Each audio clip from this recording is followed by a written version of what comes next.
Coming up on MCTV this week.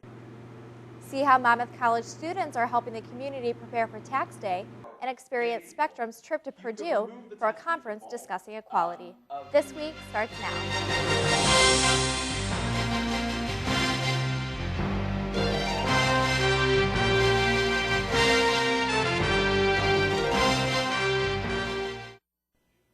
Hello and welcome to MCTV This Week. For Lily Guillen, I'm Juliana Graff.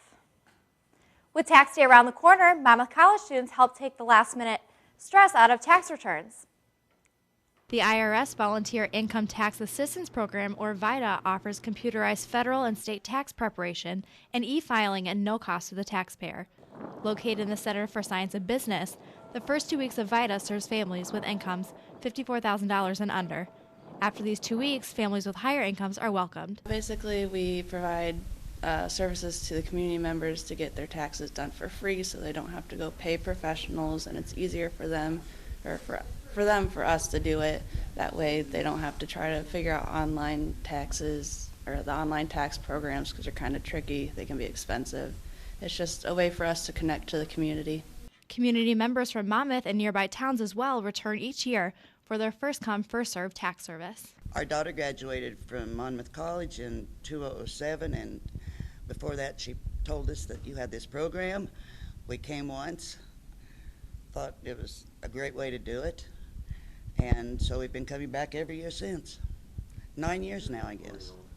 In order to become volunteers, students are trained rigorously in topics of tax law, ethics, and interview skills. While this program benefits the community members and the students' education, it also creates a lasting impact on the volunteers. Aside from putting something like this on your resume and having it look good, it's just the feelings you get when you're helping people out. A lot of these people are lower income people that come in and you're doing a service for them for free, and they're just so appreciative, and watching them leave and oh my gosh, you got me so much money back. It's a very rewarding feeling. With 33 students volunteering with VITA, a large turnout in the program's history, sessions will be held Mondays, Wednesdays from 4 to 7 p.m. and Saturdays from 9 to 4 p.m. The next VITA session will be held this Saturday from 9 a.m. to 4 p.m. You may be wondering why Spectrum has been fundraising so much lately. It was to attend a yearly conference called MumbleTech. Curtis Galloway has the story.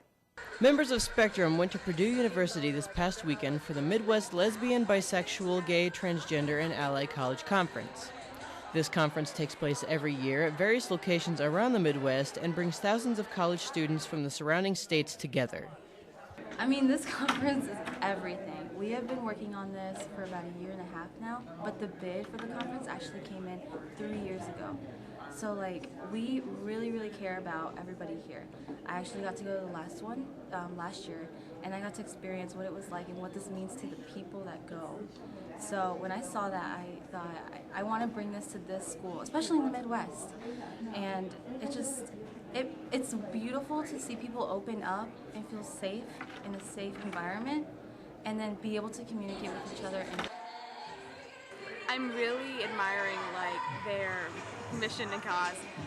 Having inclusivity as well as intersectionality of identities is very important, especially in this time. And I'm very glad they're bringing it out into the open. This year's conference included guest speaker Judy Shepard, mother of Matthew Shepard, Jessica Petit, social justice advocate, and Bishop Gene Robinson, the first openly gay bishop. There was also a special performance given by famous YouTuber Todrick Hall.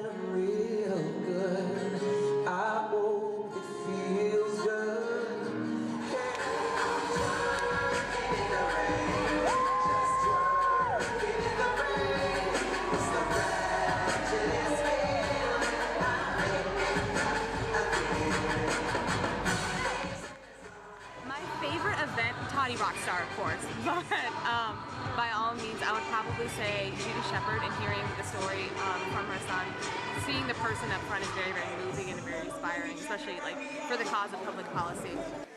In addition to the performance and speakers, the conference had a great number of different sessions discussing issues that range from racial justice to gay conversion therapy to Trans 101, and a drag show and dance.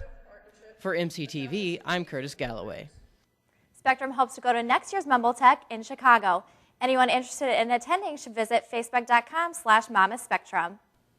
A new theory in archaeology was presented for the first time on campus last Wednesday. Longtime scholar of archaeology James Terry presented his newly formulated theory about the Greek Kouroi sculptures and the reality of human sacrifices in ancient Greece that many scholars deem to be mythical.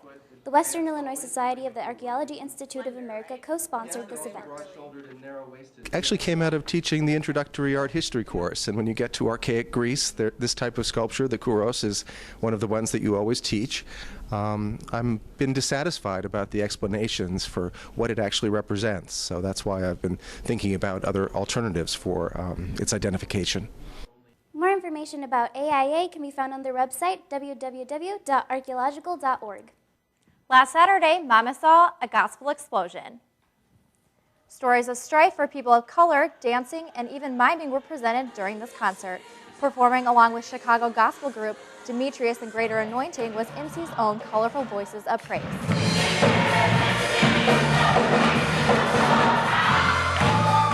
The foundation of good music in the African American community is gospel music, and we've had an opportunity to watch this group from the onset to where they are today, and I wanted to just come out and feel the spirit of what they do. The Office of Intercultural Life and Colorful Voices of Praise sponsored this event. Taking a look at some events on campus this week. Tonight at 7:30 in the boardroom of CSB, faculty member Jessica Vivian will introduce the topic of the United Nations at this week's Great Decisions lecture. The student-directed production of Night Sky will open at Wells Theater on February 25th at 7:30 p.m.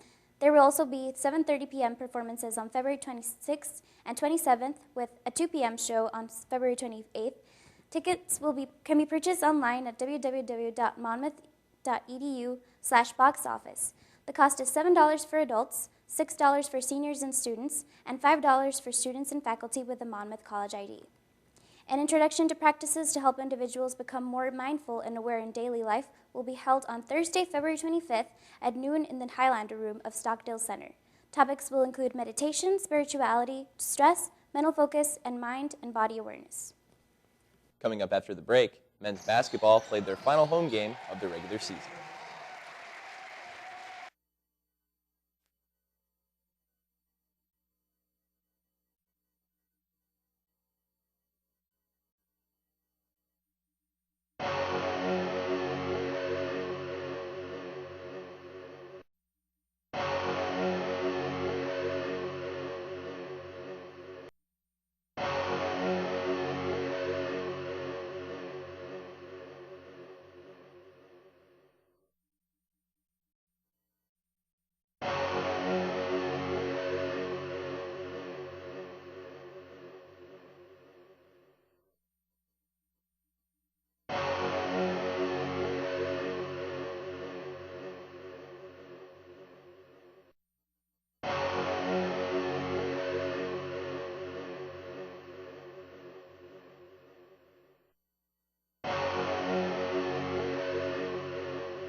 Last Thursday, the Monmouth College men's and women's swimming and diving team headed off to Grinnell for their last conference meet of the year. The swim team has been hard at work for the last few months in preparation for the conference tournament. After upsetting Carroll University at a meet earlier this season, Coach Burek and company feel an improvement like that warrants some individual expectations. And now we're going to find out, how all our hard work's paid off. We're down to the final phases of kind of fine-tuning things. We're in a phase called a taper for us, where yardage has been dropped, the number of practices has been dropped. Tonight they're just doing a lot of stretching out swimming. In the end, they'll be doing some race pace type stuff. And we'll see. I think we're going to fall right where we fell last year, but we're looking more individually. We want to improve on an individual basis. The last three conference tournaments have seen the Scots finish 4th, 3rd, and 3rd. With impressive individual performances from many of Burek's upperclassmen, the Scots will have to battle it out against Grinnell and Lake Forest College, who have finished 1st and 2nd in the Midwest Conference meet the last 3 years. Coach Burek believes with focus and direction, the Scots have a fighting chance.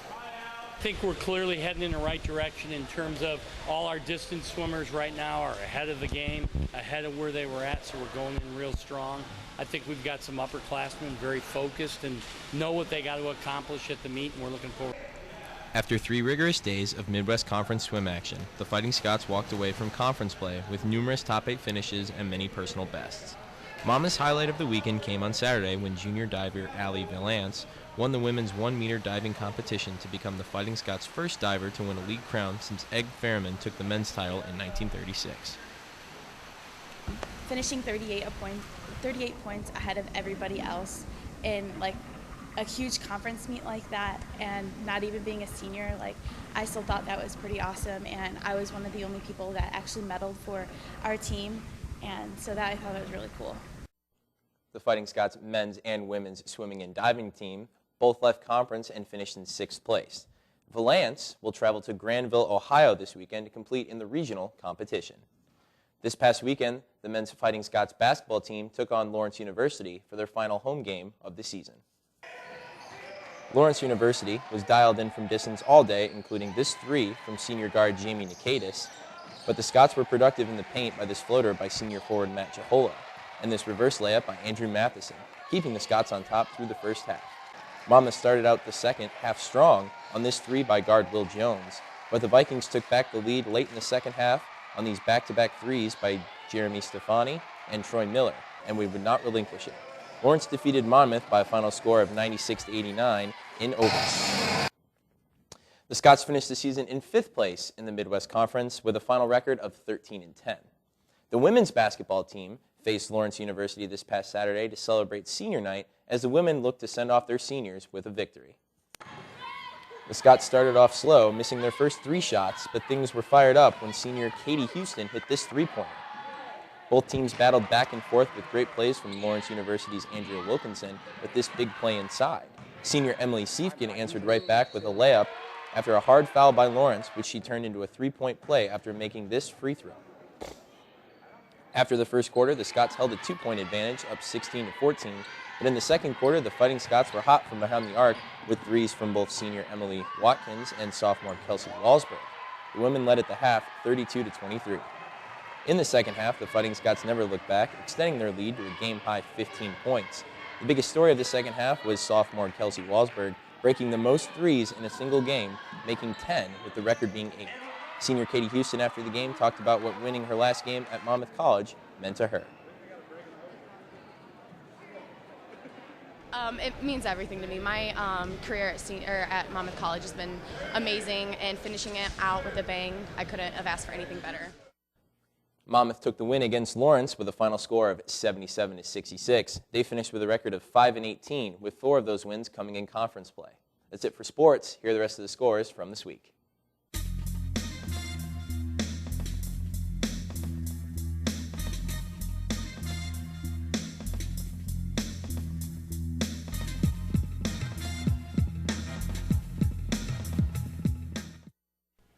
For MCTV this week, I'm Tyler Bernisen. And I'm Lily Guillen. Be sure to tune in next Wednesday for another installment of MCTV This Week. And I'm Juliana Graff. You can also watch us on the web by going to monmouthcollege.edu/MCTV. See you next week.